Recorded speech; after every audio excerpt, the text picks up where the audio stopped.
Class 10 good afternoon. आप पढ़ रहे हैं यूरोप में nationalism in Europe. So first of all, you know that about the Frederick Sariot, a French artist.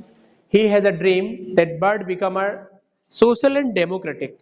पूरी दुनिया को सोशल और डेमोक्रेटिक बनाने की ठानी। ये बात है 1848 की।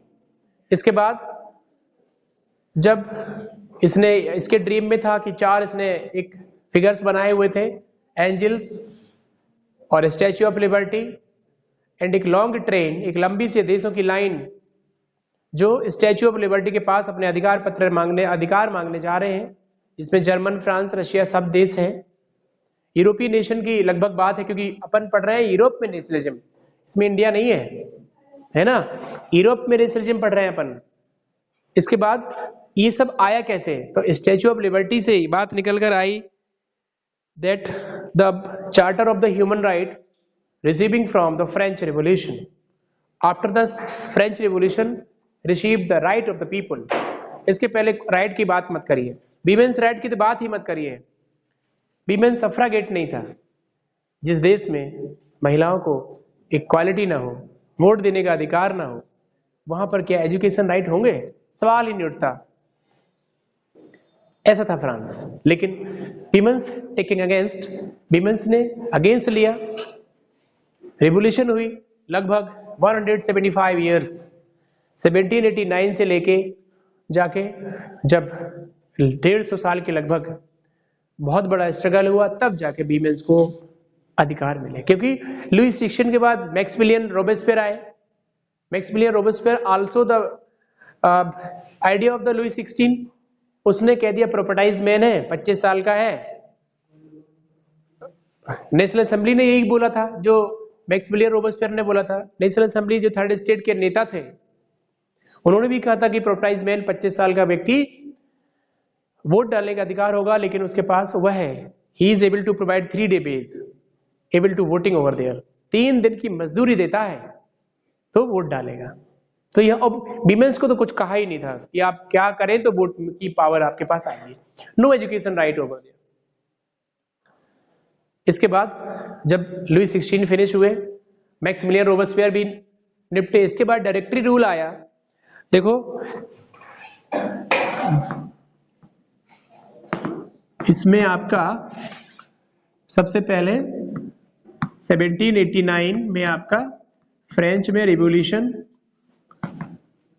इसके बाद 1793 में लुईस 16 एंडेड, है ना। इसके बाद 1793 से 94 के बीच मैक्सिमिलियन रोबेस्पियर भी खत्म। मैक्सिमिलियन रोबेस्पियर जो जैकोबिन रोबेस्पियर होता है, रोबेस्पियर, ठीक है। देखो 93-94 में मैक्सिमिलियन रोबेस्पियर भी निपटे, क्योंकि ये जैकोबिन क्लब के एक बड़े लीडर थे, जैकोबिन क्लब, ठीक है। और इसके बाद क्या हुआ, अब आता है डायरेक्टरी रूल। डायरेक्टरी रूल में क्या हुआ, किसी 5 लोगों को सत्ता चली जाती है। 5 मेंबर्स होते हैं इस असेंबली में, ठीक है। और 5 मेंबर होते हैं, लेकिन ये झगड़ते बहुत हैं, क्योंकि अपने आप को सुपर साबित करने के लिए ये झगड़ते हैं कि we have the power. Then ये क्या, इसमें क्या आउटकम्स निकलते हैं? आउटकम्स निकलेंगे अनस्टेबिलिटी ऑफ रूलिंग। एक अनस्टेबल रूल जब होता है किसमें? फ्रांस में। तब जब तक तारीख पहुंच जाती है 1804, है ना। फिर आगमन होता है किसका? Napoleon Bonaparte announce itself the ruler of France. उसने कह दिया कि मैं यहां का शासक हूं। 1804 में आ गए भैया नेपोलियन बोनापार्ट, है ना। Napoleon Bonaparte. अब ये लेसन शुरू हो रहा 10th का, ये तो 9th का था। 1804 नेपोलियन बोनापार्ट इसने इसने सिविल कोड बनाया। सिविल कोड पेपर में आया था पिछली बार। सिविल कोड से आप क्या समझते हैं? Civil code 1804। This is Civil Code 1804 made by Napoleon Bonaparte for the welfare for the people and farmer of the Russia, Europe. Particular civic जो सिविल जो था वॉर वो था क्या लिखा है? Civil code. सिविल कोड को नेपोलियनिक कोड भी कहते हैं। 1804 में सिविल कोड बना, 1804 में नेपोलियनिक कोड भी बना। This is Napoleonic code also. इसमें बड़े बड़े इंप्लीमेंट किए गए, किसानों को टैक्स से बाहर कर दिया गया है ना। इसके साथ करेंसीज भी थी बहुत ज्यादा, 32 करेंसी हुआ करती थी। 32 करेंसी से कितनी कर दी मैंने? 2। 11 कस्टम ड्यूज पड़ते थे, 11 कस्टम ड्यूज। हेम्सबर्ग से न्यूरेमबर्ग जाने के बीच 11 कस्टम ड्यूज पड़ते थे, उसने खत्म कर दिए। जिसमें इन कस्टम ड्यूज में 5% बिजनेस चला जाता, मतलब 5% उसी में कस्टम ड्यूज में चला जाता था आपके पूरे धन का। जितना टोटल अमाउंट ऑफ मनी है कस्टम ड्यूज ही खा जाएगी। कितना परसेंट? 5%। तो कह रहा है ये भी खत्म किया, और ये सब करने से इसकी क्या बढ़ गई? डिमांड बढ़ गई मिस्टर नेपोलियन की। नेपोलियन की डिमांड बढ़ी, क्योंकि होता क्या है, just take example of the Russia. Karl Marx ने या सोशलिस्ट रिवॉल्यूशनरी पार्टी ने जब कहा था कि हम रशिया के किसानों की भूमि वो कर देंगे, वापस कर देंगे, या हम जो जमीन है नोबिलिटी से वो हम ट्रांसफर करके किसको दे देंगे? किसानों को दे देंगे। तो इस रिवॉल्यूशन में रशिया के, क्योंकि ये मैंने पिछली साल भी कहा था ये लेसन रशिया को कनेक्ट करेगा, अगले साल नेक्स्ट ईयर कनेक्ट करेगा, हमने बोला था। तो उस पर 9th को लेके चलेंगे अपन, है ना। तो हुआ क्या था कि जब रशिया के किसानों का सपोर्ट मिल गया उस पार्टी को, तो एक बड़े स्तर पे नोबेल क्लेर्जी के साथ रेवोल्यूशन में ये लोग आए। वही तो ये है, जब सिविल कोड बना, सिविल कोड नेपोलियनिक कोड भी होता है, जब इसने मैनी ऑफ द इम्प्लीमेंटेशन करे, जब इम्प्लीमेंटेशन करे तो लोगों का रुझान बढ़ गया कि भाई नेपोलियन बड़े अच्छे व्यक्ति हैं। अगर नेपोलियन आते ही कहते और कुछ वोटिंग राइट भी दे दी नेपोलियन ने, लोग खुश हो गए। आते ही नेपोलियन कहते कि कोई घर से नहीं निकलेगा, लॉकडाउन है, और किसी को कोई अधिकार ही नहीं है, एक टाइम खाना खाएगा, रोजगार देंगे नहीं, एजुकेशन का राइट है ही नहीं, तो निपट जाते जल्दी, क्योंकि जनता के आगे किसी की नहीं चलती है माय डियर। रेवोल्यूशन में पब्लिक होती है, रेवोल्यूशन में लोग होते हैं, भीड़ की शकल नहीं होती है ना। बड़े बड़े किंग रूल चले गए, बड़े बड़े मोनार्ची सिस्टम फेल हो गए, इसीलिए नेपोलियन थोड़ा सा क्या है बेटा, नेपोलियन बोनापार्ट को सपोर्ट मिला, किसका? किसानों का, लेकिन वर्कर्स का नहीं मिला था। मेरी बात समझ आ रही है? तो इन्होंने, जो नेपोलियन थे और वहां पे रशियन रेवोल्यूशनरी पार्टी थी, उसमें थोड़ा सा डिफरेंस है कि इन्होंने जो सिविल कोड बनाया उसमें many of the fundamental right के साथ पीजेंट और वर्कर्स को भी राइट दिया गया। सर्फडम से किसानों को अलग कर दिया गया। एक संस्था थी जो टैक्स लेती थी, जैसे वहां पे टेल और कौन सी थी? टेल और टाइथ। देखा है फ्रांस में टेल और टाइथ नाम की चर्च लेता था taxes. This taxes only from the third state people. ये टैक्स जाता था केवल और केवल तीसरे स्टेट के लोगों से, और फर्स्ट सेकंड स्टेट फ्री में मजे ले रहे थे। वही नोबिलिटी और वही क्लेर्जी से जमीन डिवाइड करने की घोषणा जब करी गई तो रिवॉल्यूशनरी पार्टी को सपोर्ट मिला। इसी प्रकार इन्होंने भी, अब इन्होंने क्या इंप्लीमेंट किए आगे चल के? Many of the custom unions, custom dues खत्म किए, कस्टम यूनियंस बनाई। इसके साथ साथ इनका शासन, क्योंकि 1815 में फिनिश हो रहा था, इन्होंने बहुत जल्दी जल्दी, ये कहिए कि फ्रांस में बाउंड्रीज भी इंक्रीज कर दी थी इन्होंने, फ्रांस में बाउंड्रीज भी बना दी थी। क्वेश्चन शायद पिछली बार आया था, what was the aim of the Louis, उसका Napoleon Bonaparte create a boundary on the France, ताकि भविष्य में फ्रांस अपने राज्य को बढ़ा ना सके। No extension in future by the France, so the create the boundary by the इसने जब 1815 में जब बीरन ट्रीटी हुई थी तब बाउंड्री बनाई गई थी। इसके पहले नेपोलियन बोनापार्ट ने क्या किया था, many of the small small nation France में मिला दिए थे। ठीक है, वो तो नहीं हुआ, दिमाग में क्लैशिंग तो हुई।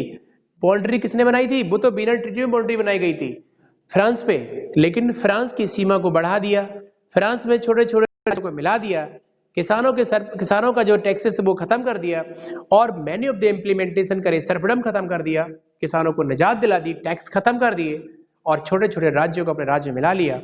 ये था नेपोलियन का एक अच्छा काम। तो नेपोलियन आगे बढ़ते गए, लेकिन आकस्मिक पता नहीं नेपोलियन साहब को क्या हुआ, उन्होंने अचानक फोर्स रिक्रूटमेंट शुरू किया।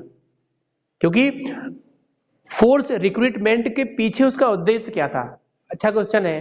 What was the aim of the force recruitment in by the Napoleon Bonaparte in France?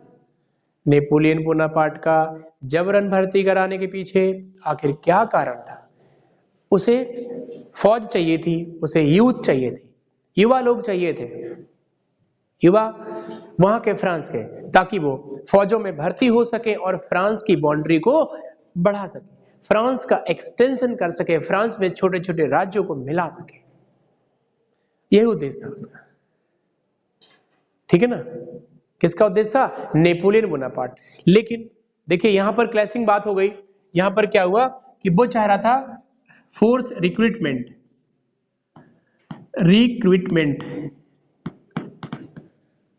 है ना, मतलब जबरन भर्ती लड़कों की करा दी। तो हुआ क्या कि लोग नाखुश हो गए, और गुस्सा आया उसको, तो टैक्सेशन भी बढ़ा दिया उसने, जो रिलैक्स किया था टैक्सेशन इंक्रीज भी कर दिया। पब्लिक है तुरंत नाराज। ओके, तो टैक्सेशन बढ़ाया किसने? फोर्स रिक्रूटमेंट करी और टैक्सेशन बढ़ाया नेपोलियन बोनापार्ट में ने। तो इस तरीके से इनका विरोध होने लगा, और ऑस्ट्रिया पर्शिया ब्रिटेन की मदद से, फ्रांस की सेना की मदद से इस नेपोलियन बोनापार्ट को 1815 में वाटरलू के मैदान में हरा दिया गया। वाटरलू। तो 3-4 क्वेश्चन अच्छे बने। कहां डिफीट हुआ? वाटरलू में। कब हुआ? किसके साथ से? ब्रिटेन और उसकी फौजों से, फ्रांस की, और पर्शिया ऑस्ट्रिया भी इसमें सपोर्ट कर रहे थे, with the helping of the Persia Russia and also France army, French army की मदद से, या आर्म फोर्स ऑफ फ्रांस की मदद से आखिर नेपोलियन बोनापार्ट को वापस जाना पड़ा 1815 में। मरे तो नहीं है, लेकिन छोड़ दिया। जस्ट लाइक एक क्वेश्चन ये भी आएगा आपकी किताब में, एनसीईआरटी में एक डायग्राम बना है, ये दूसरा डायग्राम है, एक पोस्टमैन का चित्र है, उसमें पीछे एक वो रखे हुए हैं। आप देखिएगा नेपोलियन बोनापार्ट आल्प्स जा रहे हैं, आल्प्स को पार कर रहे हैं, और कुछ लेटर्स गिरा रहा है, डाकिया लेटर्स गिरा रहा है। पूछ लेगा what do you mean by this, इस पिक्चर में क्या है? तो सुन लीजिए, उस पिक्चर में नेपोलियन बोनापार्ट 1815 की हार के बाद जा रहा छोड़ के सब, और लेटर्स गिराने का मतलब है कि उसने जो राज्यों पे कब्जा किया था वो धीरे धीरे छोड़ता चला जा रहा है, और वापस जा रहा है, वो आल्प्स पार कर रहा है। तो यही लिखना है, ध्यान रखें, क्योंकि क्वेश्चन पिक्चोरियस भी है इस बार क्या पिछली बार भी थे, वन क्वेश्चन। ठीक है, तो ये भी है और एक वो भी है। अरे कौन सा? स्टैच्यू ऑफ लिबर्टी वाला। एक जर्मेनिया और एक मैरियान। मैरियान फ्रांस की एलिगोरी है, और जर्मेनिया जर्मन में है, राइन नदी की सेवा, राइन नदी की रक्षा करती है। ओवरऑल फीमेल फिगर को उन्होंने बहुत हाईटेक बनाया है कि ये जो है, एक तो पूरी दुनिया के लोग रिस्पेक्ट करें वीमेन की, दूसरी चीज रिस्पेक्ट के साथ साथ क्या करें? ये सर, हाँ सर।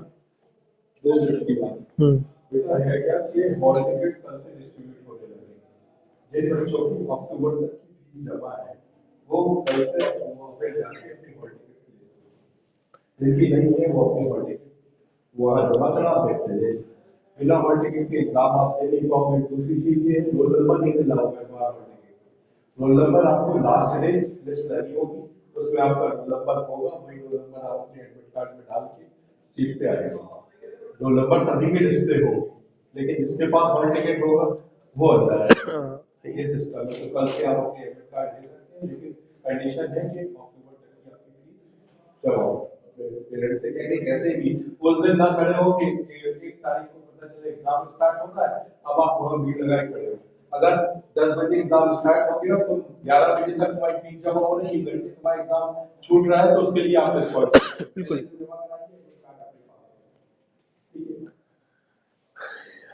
ओके, तो नेपोलियन 1815 में वाटरलू में डिफीट हो गए और ये फिर चले गए। तो एक क्वेश्चन इसका होता है पिक्चोरियस, और एक क्वेश्चन उसका होता है मेरियन का भी होगा, और एलोगोरी ऑफ जर्मेनिया के भी हो सकता है। ध्यान रखिए 4 ही है उसमें और अलग इधर उधर से दे भी सकता है, इधर उधर से, तो कोई बड़ी बात नहीं है। ये मत कहिएगा कि वही आना था, ये क्यों आ गया, क्योंकि ओवरऑल जो अभी तक आए हैं 2 साल में वो इन्हीं में से आया है। तो एक गैस किया जाता है कि ये आ सकता है, क्योंकि बोर्ड नॉर्म पे ही पढ़ाई हो रही है, बोर्ड नॉर्म पे ही क्वेश्चन आंसर या क्लास करी जा रही है शुरू से ही, समझे। तो इसके बाद फिर हो गई 1815 में बीनर ट्रीटी और बीनर ट्रीटी में जो है ड्यूक मेटरनिक ऑस्ट्रिया के चांसलर हैं। तो बीनर ट्रीटी हम जो है कल करवा देंगे, है ना। ये वीडियो फिर इतना ही सही है। ओके बेटा, थैंक यू।